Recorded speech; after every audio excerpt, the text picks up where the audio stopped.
I would like to start this third chapter of this series of documentaries called Suomelle with a gigantic thank you to all of the viewers for the interest shown toward my videos, with amazing and very interesting comments and emails that help this project to grow, learn and continue.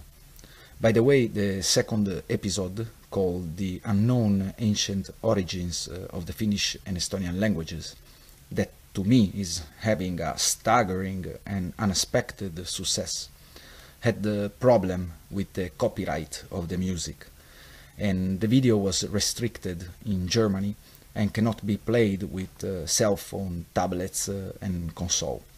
But I will fix this situation as soon as possible by re-editing it with a different sound. But let's start introducing the new chapter, that to me is one of the most shocking, due to the fact that what I will present can change the perception of reality radically to those that haven't heard yet about its topics. The historical events presented to us since a young age from the educational institution as the only truth about our origins as humans have been manipulated and distorted almost beyond recognition. Through re-edition of ancient texts with adjustment, various changes in calendars, burning entire libraries, and imposing surrealistic theories, a parasitic society behind the scene create the version of sick reality that we are currently experiencing in this world, with endless and useless wars, unsolvable poverty, and catastrophic environmental disaster that are leading us toward a very disturbing near future. It is a staged reality or an horrific fairy tale, the one that we are experiencing. And I won't lose any more time presenting this video, but I will start straight showing proof of this manipulation that brought us to forget how powerful the human species actually is, and to forget our true origins and past. A past when we were connected with our planet, nature and environment. A past without wars and famine. A past of freedom of expression. I take the occasion again to send a few words of support to the New Earth channel and their site megaliths.org for spreading hope and knowledge. And as I did with the other chapters of this series, I will use as source of the images and most of information their work. And at the end of this video, I will present two of their documentaries that will give credit to what I will show you in this episode. On the screen at this moment, you can see a compilation of books written by the Russian mathematician Anatoly Fomenko and the New Chronology Project. By the way, you can order them for free.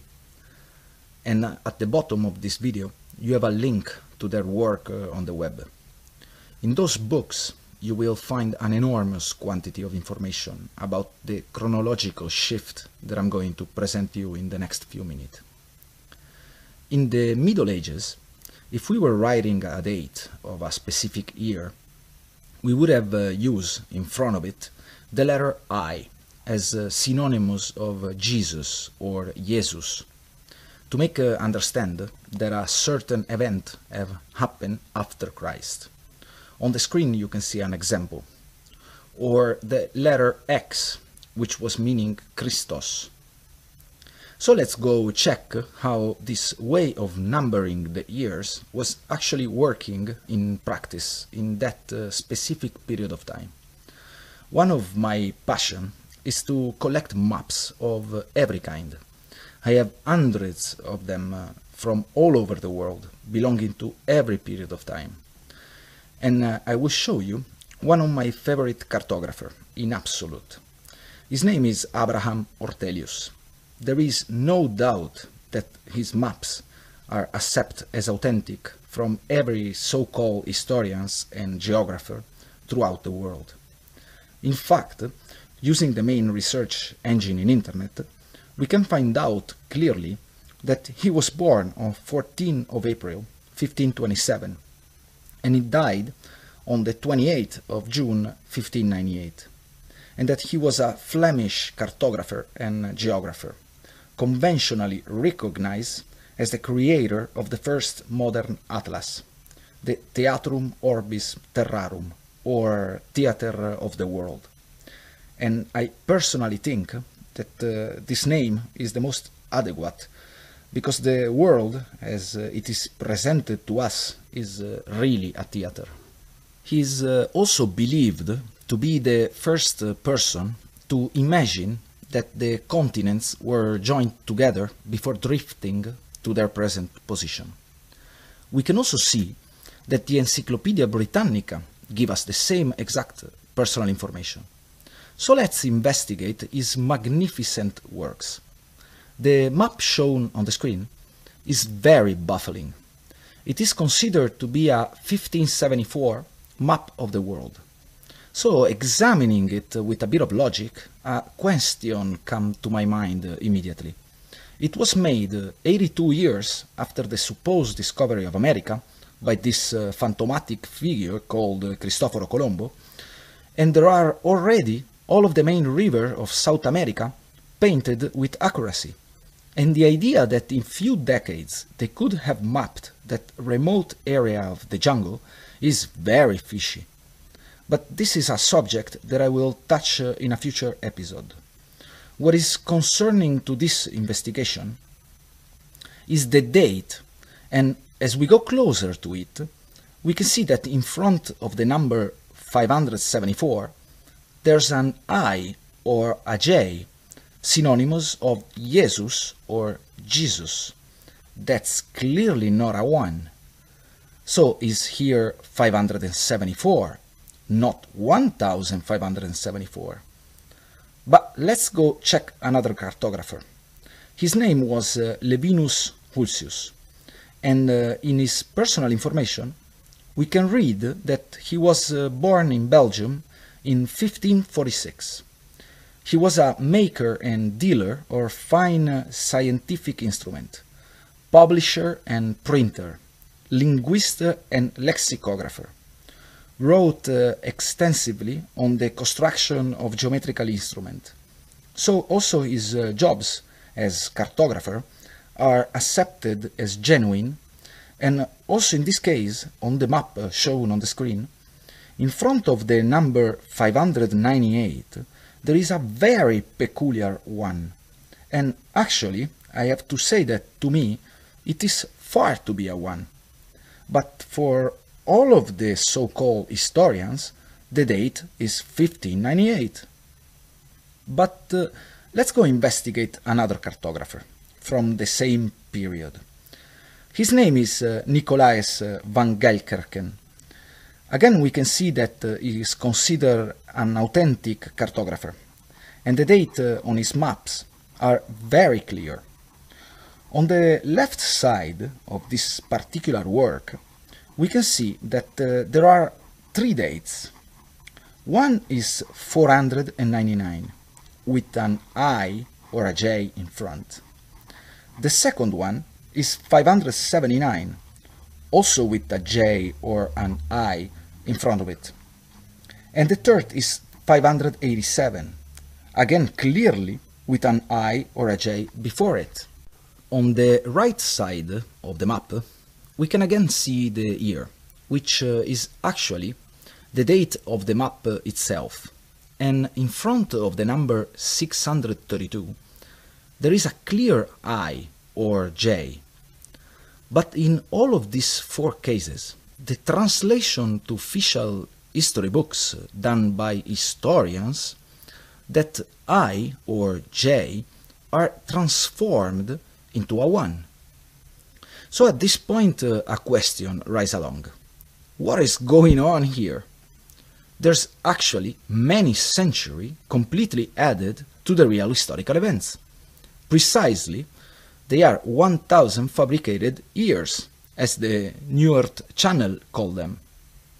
But before taking any conclusion, I will give you more proof that these are not just a couple of mistakes in writing dates done by lunatic cartographers, but that it is actually, and without any doubt, an organized and manufactured time shifting, or a staged and planified manipulation of the real timeline, made by parasitic psycho-illusionists to trick us and to distort our perception of historical events.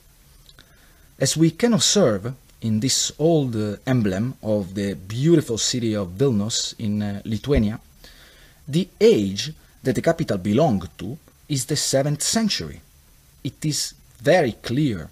You can see the number 7 on the left side of the emblem. But according to the history presented to us worldwide by all of the institutions, educational, economical, art, sport, and so on, the city, as we can read on the screen, belonged to the 14th century.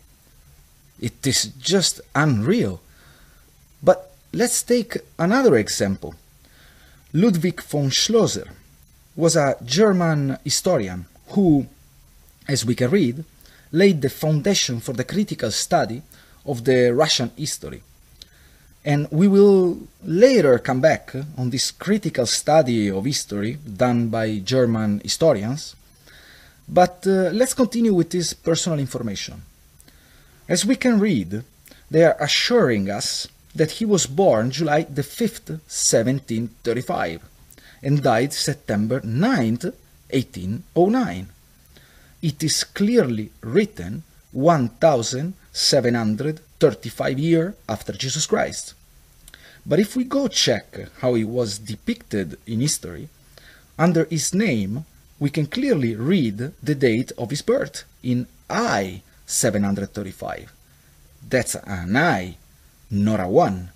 There's no doubt about it. But let's go back in time. In this image, we can see the illustration of the Lugduni Batavorum of Ludovici Elzeviri. If again we go check the time period which it belonged to, according to the main research engine in internet, it is clearly written that it is the end of the 1500.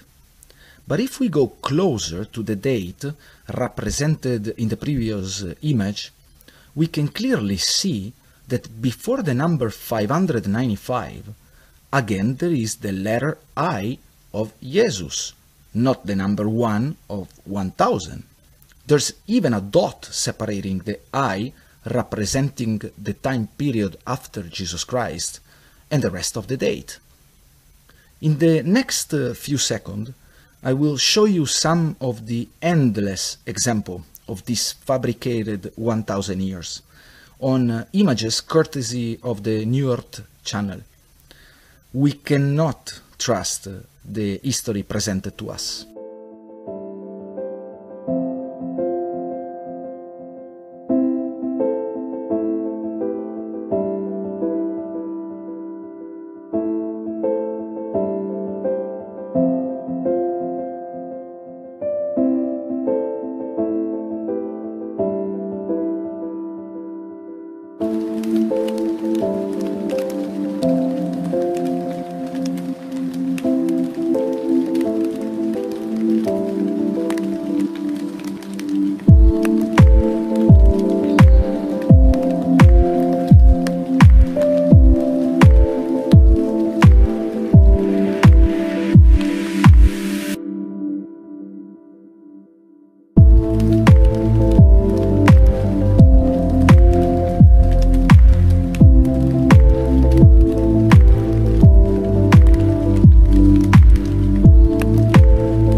At this point, many questions arises. How were the people at that time blinded and forced to accept this time shifting. How the society could have been manipulated to simply accept 1000 staged years. Because we have to keep in mind that in those times there was a lot of brilliant minds walking on this earth. In fact, also the physicist, mathematician and philosopher Sir Isaac Newton understood this chronological distortion, and he wrote chronicles about it. On the screen we can appreciate one of his works, done to unmask this falsified historical timeline. It's called the Chronology of Ancient Kingdom Amended, and he theorized that the Greek Empire was artificially sent back in time 534 years, the Romans 1000 years, and the ancient Egyptian with 1800 years. But the main reason why the common people just accept these invented or staged centuries is that they just could not understand what was going on, because conveniently, exactly in that specific period of time, the calendar was changed into the new falsified or adjusted Gregorian calendar. So people were forced to accept the new chronology. It is almost diabolical. They have tricked us, fooled us. These parasitic psycho-illusionists, they have distorted the perception of our own history, making us think that it is thousands of years that there's wars and conflict, giving us the sensation of impotence, looking at the sick current events that we are living in these days, making us think that it has always been like this, that the human species is thousands of years experiencing these social problems. Right after the publication of this chapter of Suomelle, I will publish a video done by the New Earth channel about these 1000 fabricated years. Please go look at it. It is beautiful. I hope that life will always help the people behind that project, because their purpose is to spread hope and knowledge. Thank you for what you are doing. But let's now connect these disgusting lies to the historical panorama of Finland. It is now a long time that I have realized this chronological mess, thanks to the studies of Anatoly Fomenko and the New Chronology project. Again, I repeat that at the bottom of this video, there's a link to their job on the web. Please go consult it to have tons of more proof about this parasitic time distortion. And in the last few months, I came out with one conclusion. If there's so many centuries added to the real historical timeline, so there's literally thousands of events that never happen, and hundreds of thousands of people that never exist. So I started studying the genealogy of important historical figures. And I don't even start talking about Spain, England or France, where entire genealogies of emperors and families are repeated over and over to fill up this phantom time. Also because I can give you just a short overview of the situation in this video that otherwise would be 3 hours long. But I will choose just one person because of the topic of the previous chapter of this series of documentaries, which is the Finnish language. His name is Mikael Olavi, more known as Mikael Agricola.